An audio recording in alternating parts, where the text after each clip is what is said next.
Hello again, guys. Time for another great video, and apparently I literally do mean guys. I just peeked at my YouTube analytics, and, well, there it is. I'm sure some of you are like, oh, well, I identify as whatever. I don't care if you identify as a Pokemon. It says 98% guys, so I'm going to say guys. And if you think I'm being politically incorrect now, just wait until you see which card I dropped Hillary Clinton's face onto. No, I'm not kidding. As you may have seen in the last video, the last time a new set came out, it's time for the Oath of the Gatewatch rundown of noteworthy cards. And of course I may have photoshopped a couple of them. It's a little hard to Photoshop Eldrazi, they all kind of look the same, but I did sneak some jokes in here. Well, you might get some if you're kind of geeky.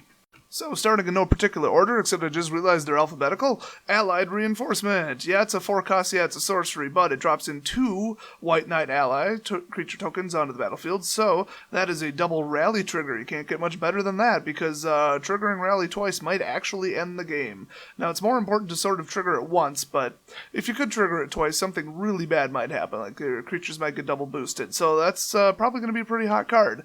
Next, we've got Ailey, the Eternal Pilgrim. She is legendary, but she's a 2/3 for 2, first of all. Those are pretty common colors. They work perfectly with older cards from BFC and even some Origins cards.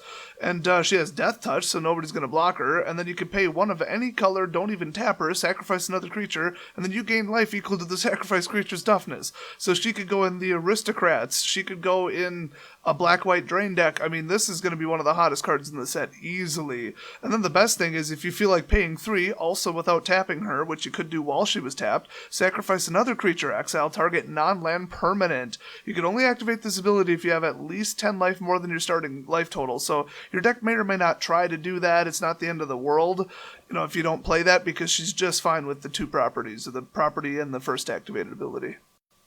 Next up, we got the Bearer of Silence. A 2/1 for 2 is always good. It's flying, so you can't beat that. Can't block, who cares? It's for offense anyway, it's flying. But you may pay when you cast him 2, and if you do, target opponent sacrifices a creature, which that's huge. I mean, this is superior to Bone Splinters. It's like a completely separate spell that should cost 2 or 3. In fact, I think there is a spell that costs 3 or 4 that does this, so fantastic. Then, of course, we've got the Bone Saw. You know, they said it was a simple tool, but not really, because it costs 0, so that is a Surge trigger right there. The creature only gets +1 attack, you equip it for 1, whatever. There's, you know, it's just an excuse to be equipped and an excuse to cast a spell for 0, basically. It's not even about the card itself. Next up, we've got the Cliffhaven Vampire. I absolutely love this one because he's flying. He's the correct colors if you're going to build the deck that I'm thinking, which is black-white.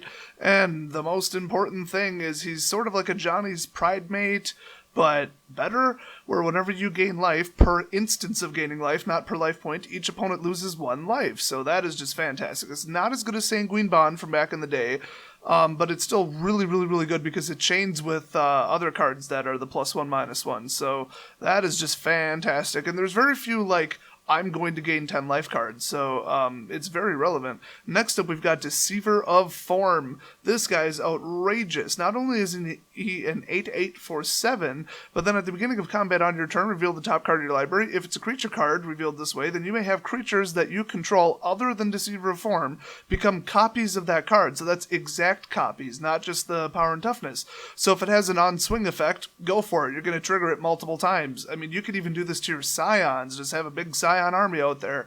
So, I mean, just think about it. Ulamog, they're dead. I mean, you'd swing, they'd exile 200 cards. I mean, it would just be outrageous. So, this alone is a win condition. I absolutely love it. Your probability of flipping up a creature is usually less than 50-50. It's actually usually worse than 1/3. So, it's not great, but if you did use Conduit to put an Eldrazi on top of your deck, you'll just win instantly. But then again, you'd have to have Deceiver Form on the field, and then the next turn, do Conduit, put Ulamog on top of your deck, and then, you know, swing. Yeah, it would be a little complicated, but it can work. Next up, we got the Eldrazi Mimic. This is sort of a similar card in that, well, you have to actually cast the creature, but whenever a colorless creature enters the battlefield under your control, you may change Eldrazi Mimic's base power and toughness to that creature's base power and toughness until end of turn. So it's sort of like granting the creature haste, but it won't have any abilities or properties or on-swing effects. But if you bring out a Desolation Twin, kaboom, there you go. You get to swing 1 turn early with a 10/10. Fantastic. Next up, we've got the Endbringer. I don't think this is an amazing card. I know it's kind of priced a little bit high according to some estimates, but he does untap during each other player's untap step, which is fantastic, especially in like 4-player. And then you could just arbitrarily tap him, don't even pay for it, and he deals 1 damage to target creature or player, so you could start assassinating scions or finish a player off if you were really lucky. And then if you pay 1 tap him, then target creature can't attack or block this turn, which will stop like Ulamog even. That's crazy. Or you could just pay 2 colorless and tap him and draw a card. So you could draw a card for every other opponent or even player in the game. I mean, as long as it's not 2-headed giant. Next up, we've got Hissing, Quagmire, the Lifeland, Manland, not Lifeland. I wish they had Lifelands. Well, they are still legal. But, yeah, this one's just fantastic because it turns into a 2-2, which is respectable, and Death Touch. That is huge. So if they forget that you have this or forget that it only costs 3 or forget that, whatever, they just miss it, they swing, boom, Death Touch. You just killed, a Desolation Twin or something like that. And then if you swing with it, there's 2 free damage. There's no way they're going to block with it. I mean, you might get it killed because it's not that big, but hey, Death Touch, why not? Next up, we've got Jory, Rune Diver. I don't think it's that great. It's legendary, but it's a Merfolk wizard, so this could go in Merfolk decks. I could also see it going in other modern decks. Actually, that's really all I could see it going in. So whenever you cast your second spell each turn, draw a card. I mean, could you imagine that in, like, certain 3-color modern decks that are really high tier right now? I mean, I just can't even believe it, because it's kind of like Fulminator Mage. I mean, you could almost replace him with this and be safer. Sort of, but if you added it to it, oh my gosh, you just cast 2 per turn and draw 2 to 3 per turn. I mean, it's just a never-ending loop. I love it. Next up, we've got Kalitas, Traitor of Gat. Well, it is legendary, but it's a 3/4 for 4. That ain't bad. It's a vampire, great, which will probably come up in the next set. And then Lifelink. Can't go without Lifelink, but whenever a non-token creature an opponent controls would die, instead exile it, so no more graveyard. And then you put, I assume, a 2/2 black zombie creature onto the battlefield under your control on your side, I assume. That's usually the way it's worded. It would be nice if they're a little bit more clear on that, but that's usually what that means. And then the best thing is if you pay 3, sacrifice another vampire or zombie, which you now have, and put 2 1/1 counters on Kalitas. Oh my gosh, lifelink automatic with counters and 2 at a time, and it's just unreal. Now, I don't like cards that are typically like, if you're already winning, win even more, but this is still, game turnaround type of level. Next up, we've got the star of the deck, Kozilek, the Great Distortion. Everybody loves him. He's the main point to the whole storyline and everything. So he is a 12/12 for 10, which is pretty good as far as Eldrazi go. It's attainable. It's not that hard to get to 10, really. And whenever you cast him, you draw 2/7 no matter how many cards are in your hand. So basically, Blitzkrieg rules. And then he has Menace because the designer said they just didn't want him getting, chump blocked by a little tiny rat and then stopped, for 1 turn. Or you got little zombies out or something. So he's definitely going to kill 2 at a time to make him more appropriate for his size and power. And then the best part is you can discard a card from your hand with convert a mana cost X, and that's the cost of the ability because it says : then counter target spell with convert mana cost X. So as long as you can match up the costs, you can cancel anything that they try to do to get rid of him, and you're probably going to win in 1 to 2 turns, so that is fantastic. Speaking of Kozilek, we've got Kozilek's Return. I really like this one because it's an instant, but the graveyard effect is the big one. So cost 3, who cares, whatever, burn it early on purpose. It is not technically a red spell, so there's a little drawback, but it deals 2 damage to each creature. So sort of like a Drown in Sorrows, very nice. It'll blow up your own creatures, and red doesn't have very big creatures, but whatever, play it in mixed color. And then whenever you cast an Eldrazi creature spell with convert a mana cost 7 or greater, which is the magic number, you may exile it from your graveyard, and if you do, he deals 5 damage to each creature on the battlefield. So your Eldrazi will live. You probably already burned your Scions. You don't really need anything smaller necessarily. So you can just wipe it out and you've got nothing but 2 Desolation Twins left or an Ulamog. I mean, that's just insane. Next up, we've got Mina and Den Wildborn, one of the best cards in the entire set, because not only is it the popular colors for a really good landfall deck, you could also put them in an allies deck. And then they're elves, which is even worse. So it's pretty much everything you need in creature form. It's a 4/4 for 4. There you go. And while it's out, you may play an additional land on each of your turns. Hello. And then if you pay 2, you could return a land you control to its owner's hand, which it could be tapped. It even could be one of the lands that you use to pay for the ability. And then target creature gains trample until end of turn. I mean, that's insane for a landfall deck. I mean, this is going to be the star of the show. I just can't believe that other websites are letting this be pre-ordered for so cheap. I mean, 99 cents is what I'm seeing. That is insane. There's no way this won't go up to a $10 card. Next up, we've got Mind Melter. He has an ability, it's pretty good. You know, they exile a card from his or her hand. That's pretty cool. I mean, it's of their choice, but whatever. But it's a 2/2 for 3, and it's unblockable. That is huge, because that means there's at least 3 that I can think of, maybe 4 cards that are completely unblockable.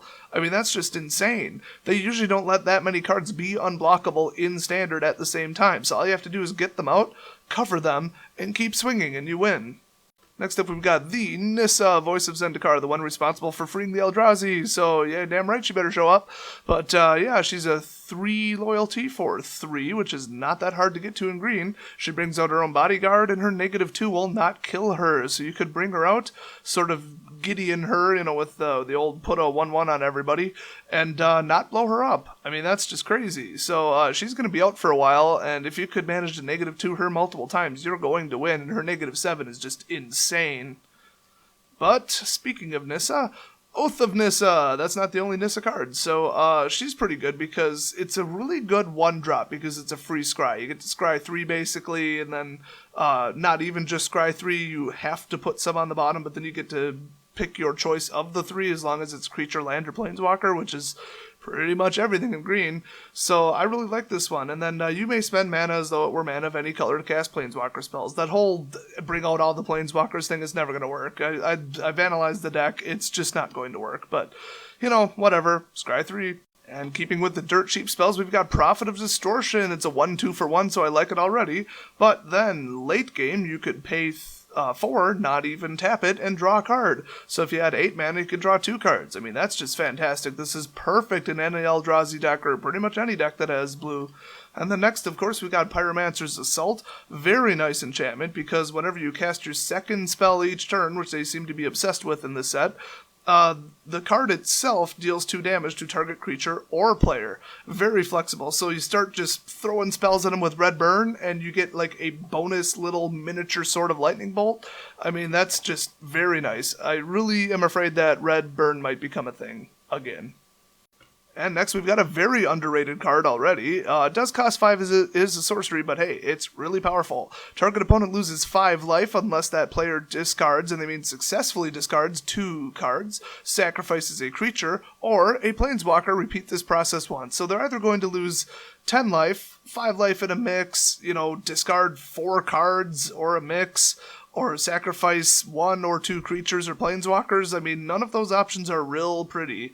So, if you're already playing black removal, this will just outright kill them. Half their life total gone with 5 mana. I mean, I haven't even seen a spell like that in years. Next up, we've got a very, very flexible card. It's a +3, -3 instant for 2. You can either boost one of your biggest creatures, especially if it was unblocked. You could kill a target creature that has 3 toughness or less, or in a mismatch, like swinging a 5/5 against an 8/8, you could bring it down to 5 toughness before or after combat. And there you go, you just killed it. So it's so flexible, so great. If you're playing colorless, you almost have to have this. And then, of course, there's Stoneforge Masterwork. I love this one because it's another dirt cheap spell that could help you trigger Surge if you're not playing with teammates, or even if you are playing with teammates. The equipped creature only gets +1/+1 for each other creature you control that shares a creature type with it. That's all, you know, like, for example, allies. And equip too, so, you know, it's not the easiest thing to equip, but it's not the hardest thing to equip. So if you decided to put this one on one of your best allies, or even on, like, somebody who has lifelink, or somebody who's indestructible, or somebody who's flying, it's going to be devastating. And, of course, after that, we've got Storm Chaser Mage. I love this one because it's another card that I think will be really, really, really popular in modern decks that use those 2 colors. I don't think it'll necessarily be that great in, like, a red burn with, like, a splash of blue with, like, semi-control. That's not really a thing. But it is flying and haste, and it does have prowess. So it's going to start hitting them, so people might find a way to work it into a deck. And next we've got Tajuro Pathwarden, Vigilance and Trample. That's it. That's pretty much what makes it a perfect creature. As long as it's vigilant and has trample, you can swing with it without really swinging with it, and then you got a 5/4. You add in all the boosting ambush cards like Titanic Growth, and this thing is just perfect. It is the perfect green creature. I love it. And it's an ally. Next up, we got Thought Not Seer. I really like this guy because he's a 4/4 for 4 with a built-in Thoughtseize for free. It's like a built-in spell that you automatically get to cast when he comes into play. Now, you aren't going to yo-yo him because whenever he leaves the battlefield, target opponent draws a card. But I suppose if you were yo-yoing him, you could just shred all their good cards that they just drew. So, and it works, you know, if you wanted to resurrect him from your graveyard or something. So he's a perfect mid-level creature for Eldrazi. He doesn't involve a color at all. I mean, it's just fantastic. And next we've got Unknown Shores. It seems not so spectacular, but hey, here's why it's great. You can add a colorless, or you can pay 1 and filter the mana. So you feed 1 in and then spit out any colors. So it's a color fixer. This is great if you're going to be really stupid and try to attempt to play 5 colors and bring out all the, you know, Oath people and the Planeswalkers. I'm telling you, that deck is never going to work. It's just such a bad idea. But if you're going to do it, use this land. Next up, we've got Vile Redeemer. I really like this one because it's a 3/3 for 3 with Flash, and if you so choose to use it with its special ability, which is just fine without it, for each creature that died this turn, you can put out a Scion. So if you sacked 8 Scions and then used 2 of their mana plus 1 of your lands to cast him, you can immediately bring in 8 more Scions, sack them, and be at 14 mana plus whatever you have left on your land pool, or for lands.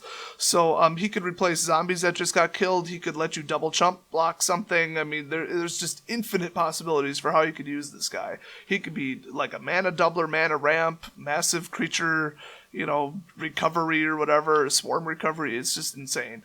And next we've got one of the most powerful cards in the set if you want to play with just like 21 straight wastes. I mean, you wouldn't have to because it would only be maxing out this guy. You could throw in some of the more generic, you know, non-basic lands that tap for colorless. But he is a trampler. He's 4/4 for 5, but he gets a +1/+1 for each land you control name wastes. So if you are running 100% basic land wastes, you're looking at a 9/9 for 5 with trample and no drawback. How insane is that?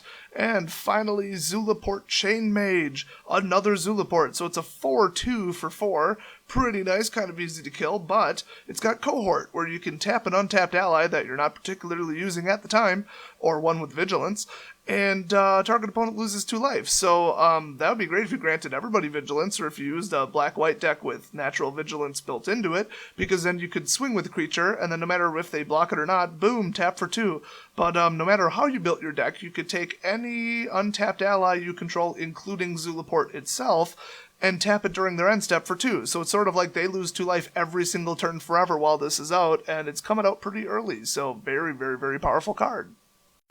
So that's most of the noteworthy cards that I saw. There are a couple cards that are kind of on the fence, but I wanted to keep this video relatively short, I guess. And I drank a lot of caffeine, so I narrated it twice as fast as normal. So if there's other great cards that you think should have been included, or if there's any real standoutish ones that you think are definitely going in your deck, leave them in the comment section, because hopefully we'll help people build their decks. Speaking of that, my next video is almost definitely going to be a whole bunch of cards that I think go together great. Obviously, a lot of black-white's going to be in there. So I'll talk to you next video.